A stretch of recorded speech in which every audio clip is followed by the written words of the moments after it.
Assalamualaikum warahmatullahi wabarakatuh. Hello, how are you today? How are you passing today? Saya mengharapkan kalian dalam keadaan sehat selalu, puasanya selalu diberikan kelancaran ya, sampai 30 hari ke depan nanti. Nah, ketemu lagi dengan Miss Irma, kita belajar bareng lagi ya. Dan mungkin ini adalah materi terakhir sebelum libur lebaran ya. Karena hari Rabu ini adalah hari terakhir pembelajaran. Kamis Jumat kita akan ada kegiatan amaliyah Ramadan. Oke, nah sebelum kita mulai, mari kita berdoa. Raise your hand please. Let's make doa. Bismillahirrahmanirrahim. Rabbi zidni ilma warzuqni fahma. Amin. Tujuan pembelajaran kita hari ini, yang pertama, siswa dapat memahami pengertian dari denah. Kedua, siswa dapat mengidentifikasi perbedaan antara denah dan peta. Ketiga, siswa dapat menunjukkan arah suatu tempat dengan menggunakan denah. Keempat, siswa dapat memahami arti dari lambang sila kelima.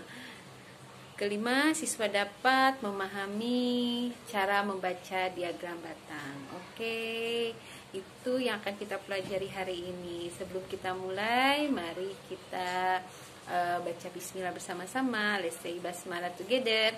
Bismillahirrahmanirrahim.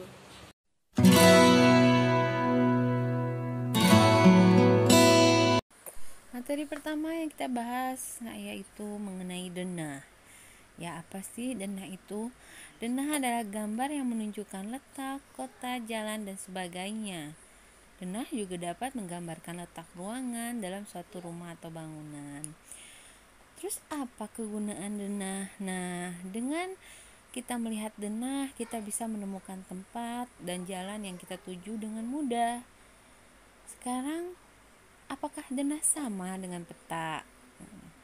Denah dan peta itu berbeda. Denah hanya menggambarkan suatu lokasi yang terbatas, sedangkan peta menggambarkan lokasi yang lebih luas dan lebih detail. Dalam peta juga menunjukkan gambar letak tanah, laut, sungai, dan gunung yang tidak digambarkan dalam denah. Tapi denah dan peta itu mempunyai fungsi yang sama, yaitu mempermudah untuk mengetahui dan menemukan suatu lokasi. Nah, untuk mempermudah membaca denah, biasanya dibutuhkan arah mata angin. Arah mata angin, ya, itu biasa ada dalam denah maupun peta. Nah, mata angin adalah panduan digunakan untuk menentukan arah, ya. Biasanya digunakan ada pada kompas. Yuk, kita akan pelajari lebih lanjut tentang arah mata angin. Oke, tadi kita sudah belajar mengenai denah, perbedaan denah dengan peta. Nah, denah itu untuk menunjukkan suatu denah maupun peta itu membutuhkan arah mata angin. Kalian tahu arah mata angin? Nah, ya, kita perhatikan gambar arah mata angin. Hafal tidak? Oh, taunya Miss, aku taunya barat, timur, selatan, utara saja. Nah, ternyata arah mata angin ini ada banyak.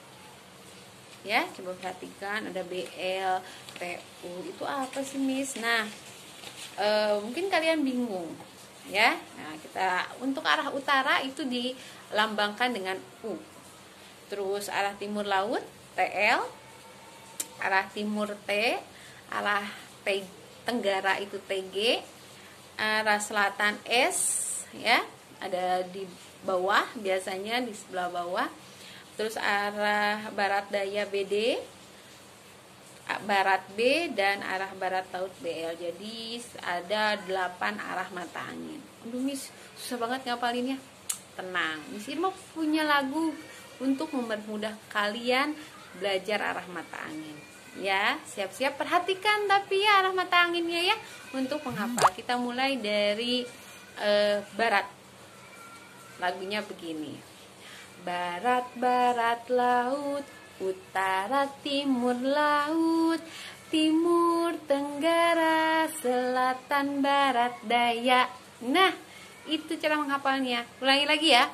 Ketika Miss Irma nyanyi, kalian sambil tunjuk arah mata anginnya, biar kalian hafal. Oke? Siap? 1, 2, 3. Barat, barat laut, utara, timur laut, timur, tenggara, selatan, barat, daya. Oke, nah gampang kan? Mudah ya cara ngapalinnya ya. Tadi sambil ditunjuk juga nggak? Biar mudah kalian biar hafal. Oke, nanti kita masuk materi selanjutnya.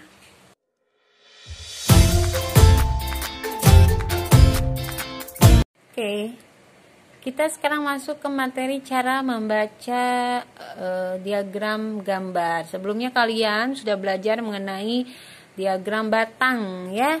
Nah, sekarang bagaimana sih cara membaca diagram batang? Yuk kita perhatikan, buka bukunya halaman 134. Banyak rumah warga. Menghadap ke utara ada berapa rumah? 5. Menghadap ke selatan ada 7 rumah. Menghadap ke timur ada berapa?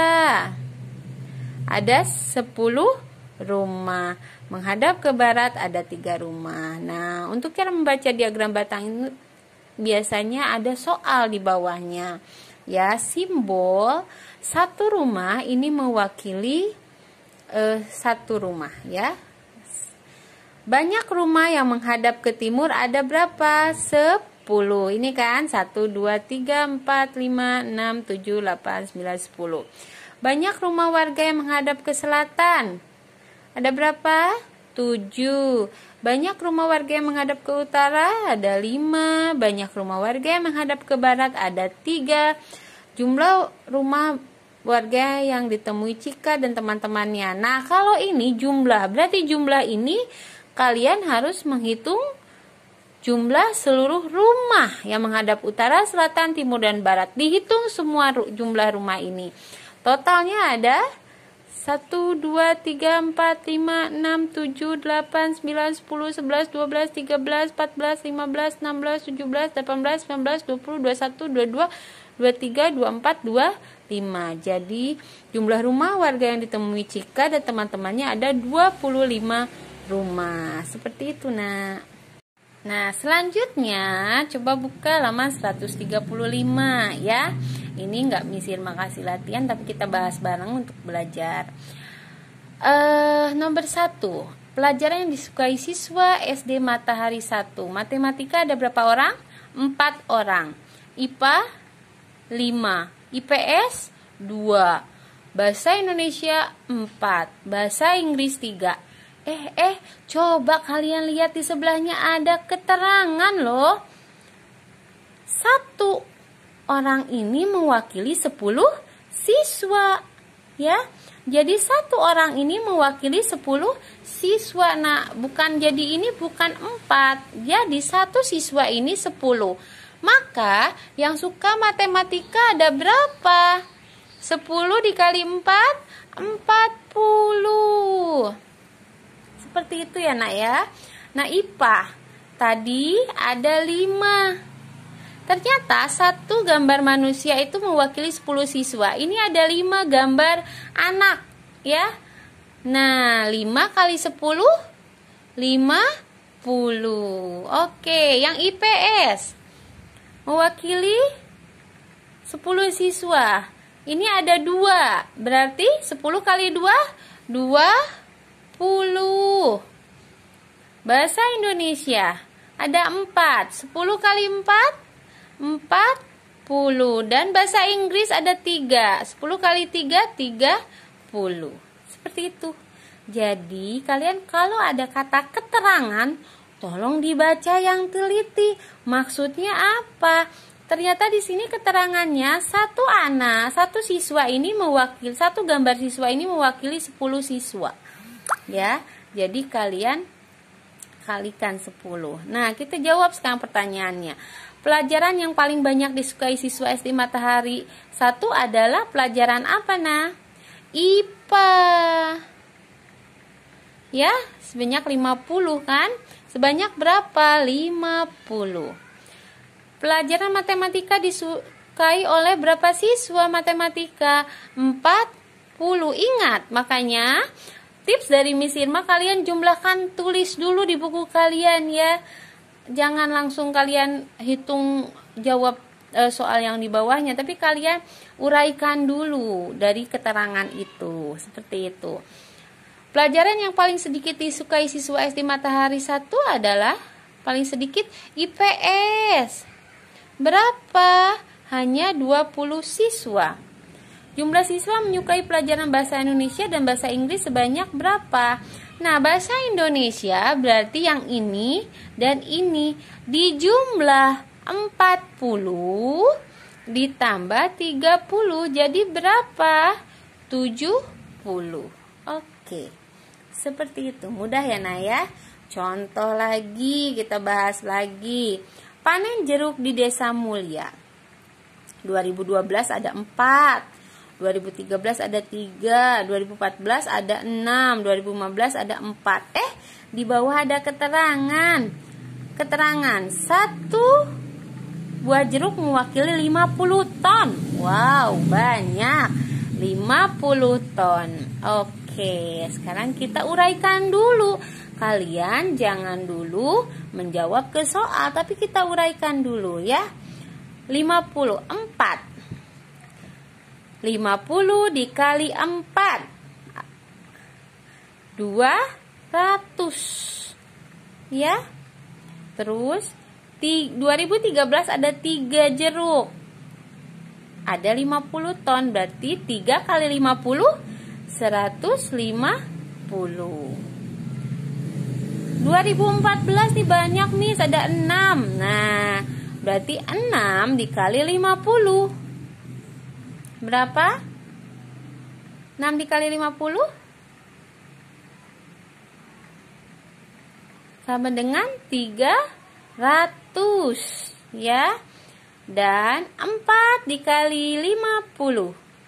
4 dikali 50 berapa? 200. Oke, setelah kalian selesai uraikan, baru kita jawab pertanyaannya. Hasil panen jeruk yang paling banyak terjadi pada tahun berapa?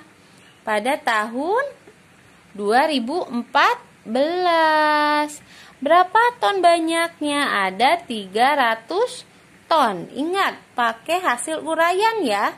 Tidak menggunakan gambar yang ada, jumlah gambar yang ada di situ. Oke. Panen jeruk pada tahun 2012. Sebanyak berapa 2012 panennya? 200 ton. 2014 hasil panen yang paling banyak nomor C, hasil panen yang paling sedikit terjadi pada tahun berapa? Paling sedikit 2013. Berapa jumlahnya? 150 ton. Terakhir yang D, panen jeruk pada tahun 2015 ada berapa? Ada 200 ton. Oke, nah seperti itu cara membaca diagram batang. Paham ya? Mudah ya, Naya? Oke, sudah disalin, sudah ditulis juga bareng-bareng tadi. Oke, pinter, hebat. Oke, kita masuk materi selanjutnya.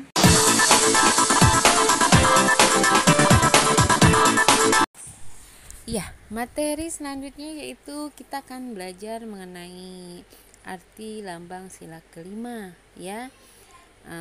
Sila kelima apa sih bunyinya? Keadilan sosial bagi seluruh rakyat Indonesia. Jadi keadilan sosial itu adalah keadilan yang berlaku dalam masyarakat di segala bidang kehidupan di seluruh Indonesia. Nah, sila kelima dilambangkan apa yo? Padi dan kapas. Nah, apa sih mesti padi dan kapas? Kita bahas. Padi. Padi itu asal mulanya apa sih? Beras. Beras itu kalau dimasak jadi nasi yang menjadi makanan pokok orang Indonesia. Nah, padi itu adalah sebuah makanan. Jadi kalau disilahkan disebut pangan. Ya. Kapas, kemarin kita udah belajar kapas. Asal mula baju itu salah satunya dari kapas. Nah, kapas ini bisa digunakan menjadi pakaian. Nah, pakaian itu disebut juga sandang. Jadi, Padi dan kapas itu artinya agar terpenuhinya sandang dan pangan seluruh rakyat Indonesia demi kemakmuran rakyat dengan adil, ya. Itu maknanya. Jadi untuk memenuhi sandang dan pangan kebutuhan seluruh rakyat Indonesia secara adil. Nah, sekarang kita akan belajar tentang pengamalan Pancasila, ya, sikap-sikap. Kita diskusi yuk. Buka halaman 160. Membantu teman yang terjatuh dari sepeda. Nah, ini berarti ada sikap menghargai di sini. Sikap menghargai termasuk pengamalan Pancasila keberapa, nah? Kedua, ya. Kita isi bareng-bareng ya, Nak, ya. 2. Berbagi tugas dalam mengerjakan tugas kelompok dengan adil. Adanya pembagian tugas dengan adil. Sila keberapa? Sila keberapa, nah? Berbagi tugas kelima, ya, dengan adil. Menghargai pendapat teman ketika diskusi. Pendapat. Musyawarah berarti keempat. Memilih ketua kelas secara musyawarah berarti keempat. Peduli terhadap orang lain yang menerima musibah.